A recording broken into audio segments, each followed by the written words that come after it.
So, now talking about the right against exploitation. This fundamental right has been guaranteed to us by Articles 23 and 24. It provides protection against exploitation to especially to women and children. We should say no to child labor. This is the time for the education, so children need to be protected against any form of exploitation, and also the women who are especially exploited. So let us see what right against exploitation talks about.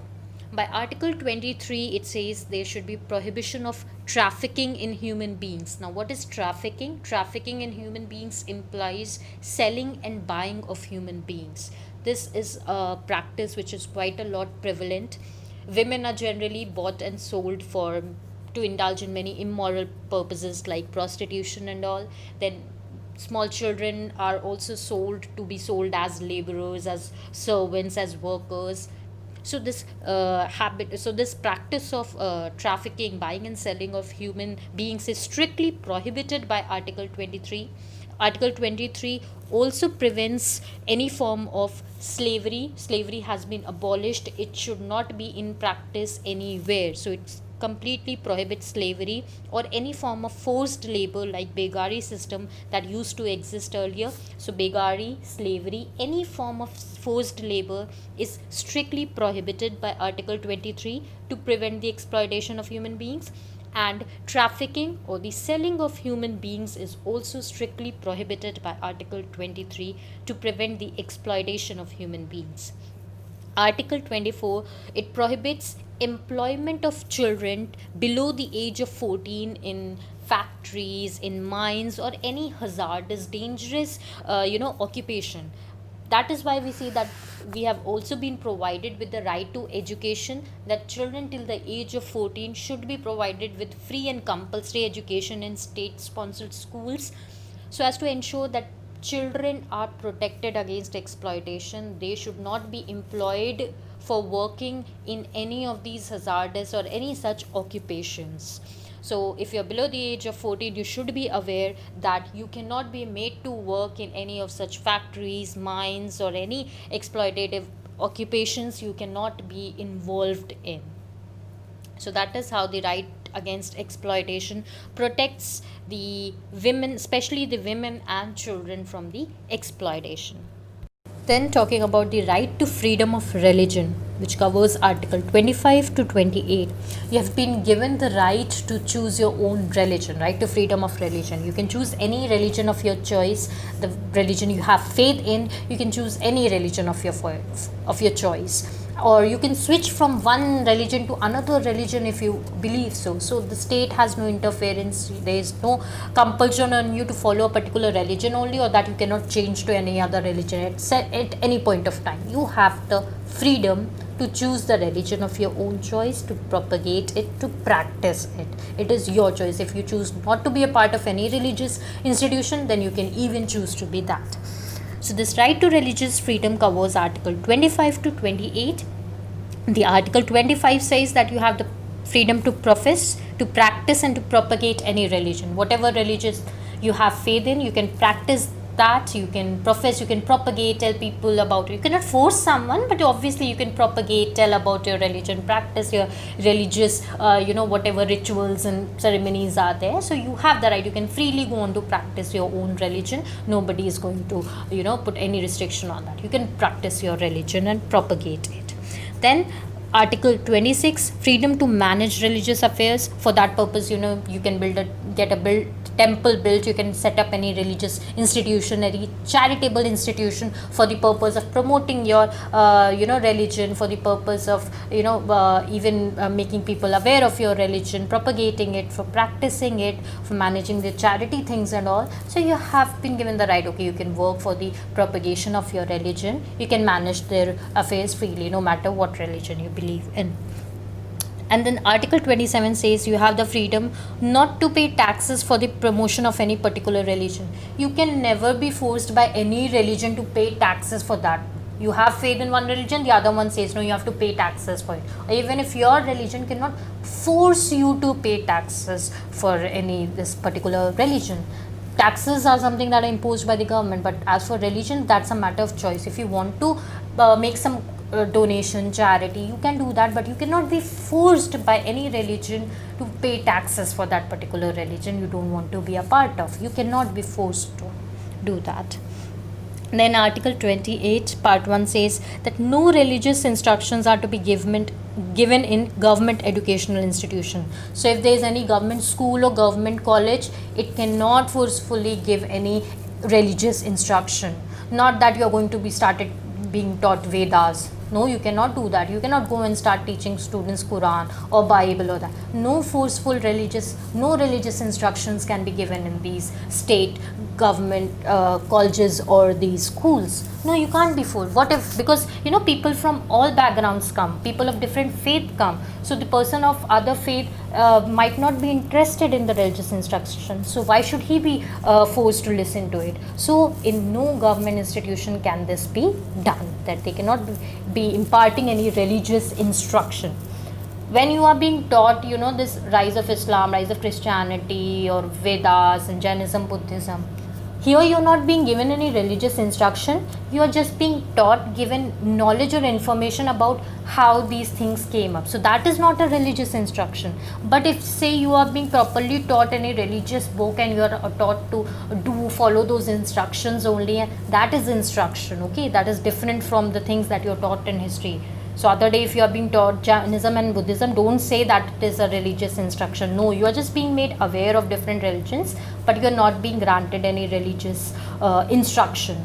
Giving of any religious instruction in any government school or college is prohibited. In the private sector also, if it is a private school or a private college, you cannot be compelled, you cannot be forcefully given any religious education or religious instruction.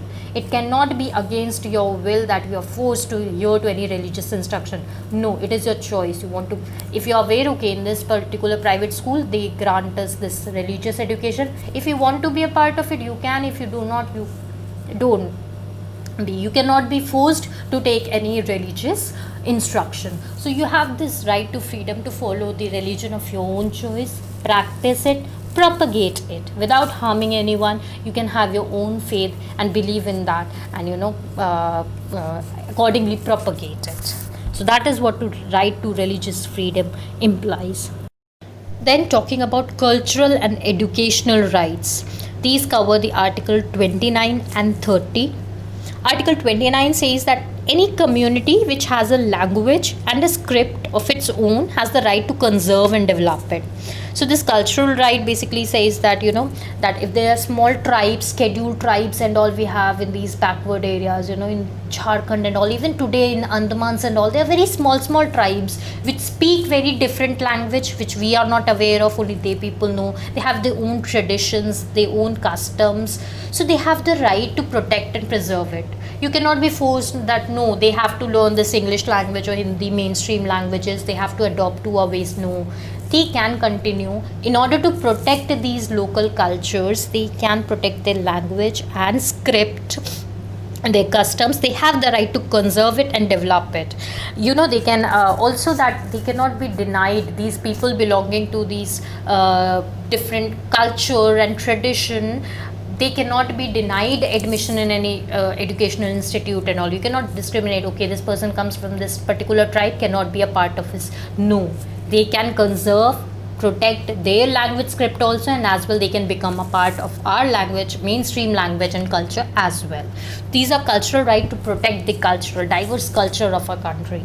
Then this cultural and educational rights, Article 30 says that all minorities, if there's a religious minority or if there's a linguistic minority, the language which is spoken only by a handful of people, not many people, they can have their own educational institutions to preserve and develop their own culture. So they can even have their own educational institutions where they will be imparting knowledge in their own language, where they'll be talking about their own traditions, customs. So they will make it sure that this is our own educational institutions. Like we also have madrasas for the religious minority, where they are imparted information about Muslim law is given, about Quran is given. So you can have a educational institute where you are granting the knowledge of your culture, tradition, language and all, to preserve it, to protect it.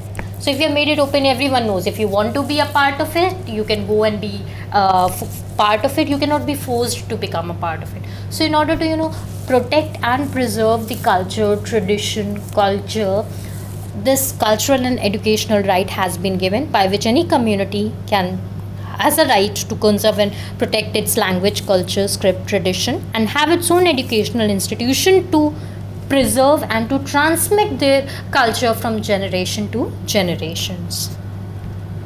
So, having studied about Articles 29 and 30, which talk about the cultural and educational rights as the fundamental rights, now we talk about Article 31. Article 31 was allotted to the right to property. Right to property was earlier allocated as a fundamental right but later on deleted. Let's see what this right to property was and why was it deleted as a fundamental right.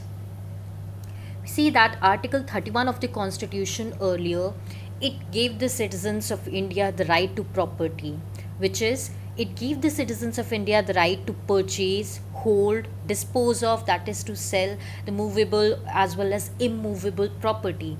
So, by the right to property, the citizens of India had the right that they can buy property, they can sell their property, they can, transfer it from one person to another. So, it was given as a fundamental right to all the citizens of India. But in keeping with the socialistic philosophy of the constitution, this was deleted. The right to property was deleted as a fundamental right to keep the socialistic philosophy. Now, what is this socialistic philosophy? We see that after India gained independence, many land reforms were brought about. Zamindari system was abolished, and many land reforms were brought about, by which the zamindars, which earlier used to hold thousands of acres of land, their excess land was taken away from them and it was given to poor landless laborers. The socialistic philosophy, where the state acts for trying to redistribute resources equally among people.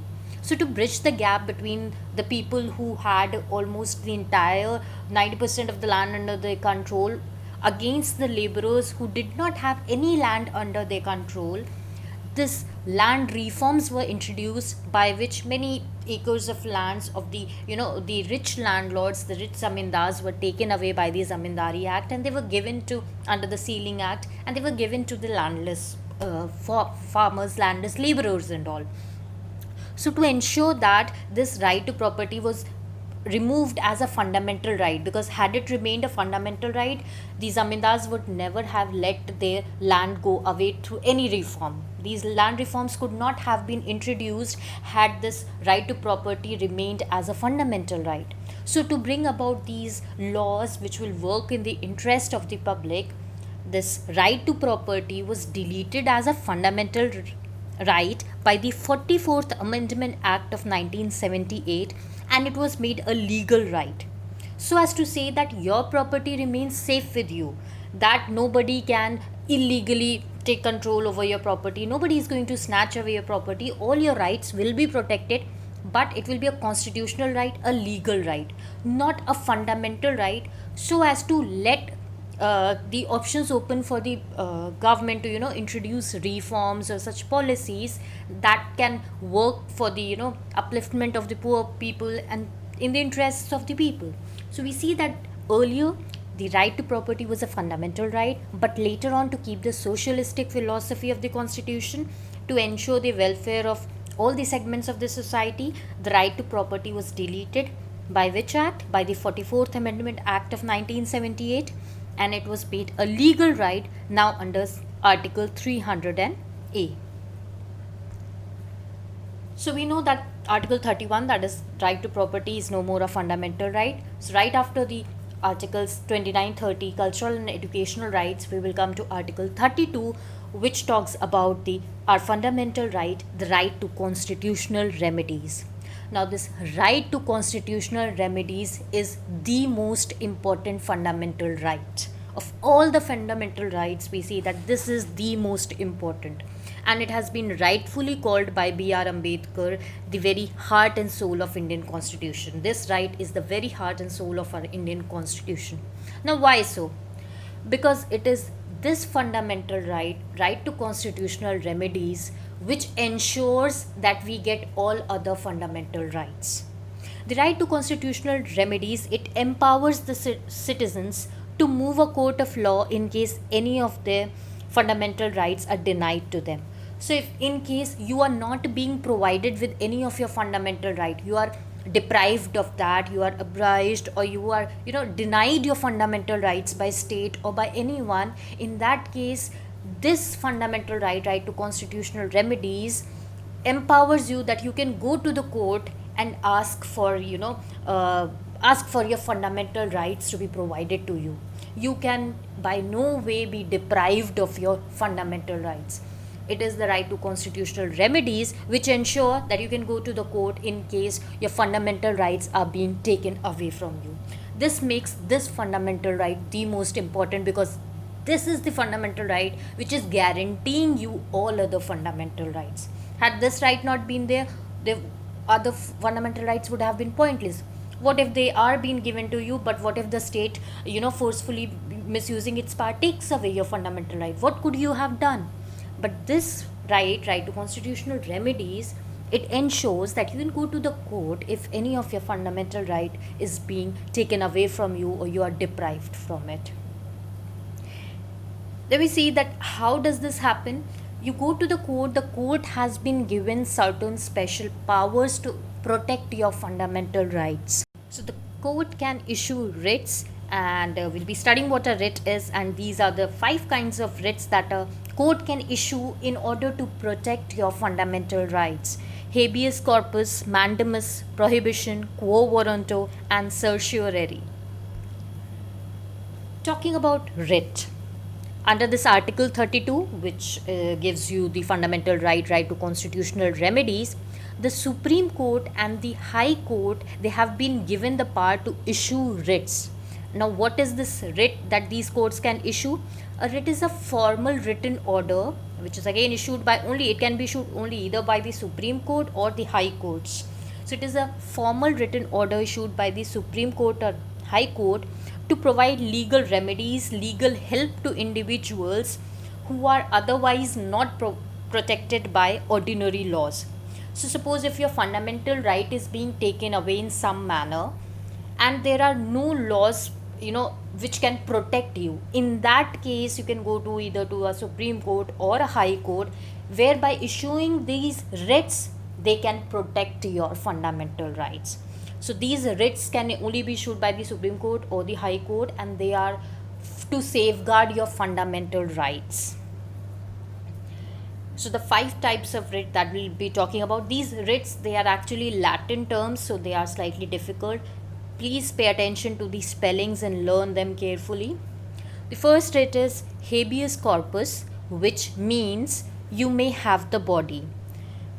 When is this writ issued? This writ is issued to release a person who has been detained unlawfully. So if a state has unlawfully captured some person, detained some person for no reason at all, for some misuse of power or for some grudge and all, by the state or by say some individual, somebody has been captured or detained unreasonably, unlawfully, illegally. In that case, you can go to the Supreme Court or the High Court and get this writ issue, habeas corpus, to release the person who has been detained. In that case, the court will issue order to ask the person, why have you detained this person? If the reason given is unreasonable, it doesn't make sense, then that person will have to release the person who has been unlawfully detained. So basically, to release a person who has been unlawfully detained, this writ can be issued. Then the other writ is mandamus, which means we command. Now this writ is issued from a Supreme Court or a higher court to ask any public official to perform his duty. Any public authority has to answer to the court whether it is performing its public duty properly or not. So to ensure that a particular public office or public authority is functioning properly, it is performing its duties that it is supposed to do. If it is not doing so, you can get this writ issued, mandamus, by the High Court or the Supreme Court. Then there is another writ, certiorari, which means to be certified. Certiorari is a writ which is again issued by a superior court, say a Supreme Court or a High Court, to a lower court. Why is it issued? It is issued to review the judgment which has been passed by the lower court. Suppose a case was being going through in a lower court and a judgment was passed. Now the higher court, if somebody applies their an application and the higher court finds that this review or this judgment was not correctly done, so it can ask for the judgment from the lower court and review the order, and if it doesn't find appropriate or correct, it might bring changes or it can take the matter in its own hands. So it is basically an order from a superior court to a lower court asking to be informed of what is going on, asking for the review of the judgment that has been passed, to review, or it can bring about a change in the judgment. Then there's similar writ is prohibition. This is also an order from a higher court to the lower court while the case is still going on in the lower court. So suppose this case is going on in the lower court and the higher superior court, high court or Supreme Court feels that this case is beyond the power of the lower court to give judgment to. This is a very important matter and lower court should not give a decision. This lies within the jurisdiction of the higher court. So in that case it can ask the lower court, so you stop the proceedings and you pass on the case to us. So here the difference between certiorari and prohibition is an order from a superior court to a lower court while the case is still going on in the lower court, asking them to stop the proceedings, hand over the case, while certiorari is review of the judgment that has been passed. So a case for which a judgment has been passed in the lower court, the higher court can ask to submit the judgment so that it can review. Once the judgment has been done, certiorari writ can be issued. While the proceedings are still going on, prohibition writ is issued. Then talking about the next writ, quo warranto, which means what is your authority. So suppose a public officer is holding a post in a public government job or so, but his his entrance or his getting of the position is questionable. In that case, this writ can be issued to restrain a person who is not entitled to. Suppose somebody has through unfair means or illegal means acquired a job, government position. You think that this person has not fulfilled the required qualification and has through unfair means acquired this public position or public job. So in that case, you can get this order issued by which the court will question into his qualifications or eligibility, that if he is entitled to hold this job or not. So to review that, this writ quo warranto is issued. So kindly go through all of these writs very carefully. You should be knowing their spellings properly, their meaning, and when are they issued. Also the difference between certiorari and prohibition writ is very important. So we have talked about the right to constitutional remedies under Article 32, how it protects all other fundamental rights, how it has given the power to Supreme Court and High Court to issue writs to protect our fundamental rights. Moving on to the next fundamental right, right to education, RTE. A right to education has been made a fundamental right in India. What is this right to education? This was granted as a fundamental right by the 86th Amendment Act 2002. Again, you have to remember this, by which Amendment Act was right to education made a fundamental right, by the 86th Amendment Act of 2002. By this Amendment Act, a new article 21A was inserted. In case you remember, articles 19 to 22, they talk about right to freedom. In that only 21A talks about the right to education, which is a separate fundamental right, that you may say. So by the 86th Amendment Act, new article 21A was inserted, as per to which right to education was made a fundamental right. This right says that state has to ensure that all the children between the age of 6 to 14, they have to be provided with free and compulsory education. So, no matter which state it is, every state has to ensure that all the children from 6 to 14 years of age, they have to be provided with free and compulsory education. Those the poor ones, the children of the rickshaw pullers, workers, laborers who cannot afford to send their child to private schools, who cannot afford the fees, the state has to ensure that they are provided free education in government schools. So all the students, they have to acquire education. Those who cannot afford private education, the state has to ensure that free and compulsory education is provided to all in government schools between the age of 6 to 14 years. This is the right to education.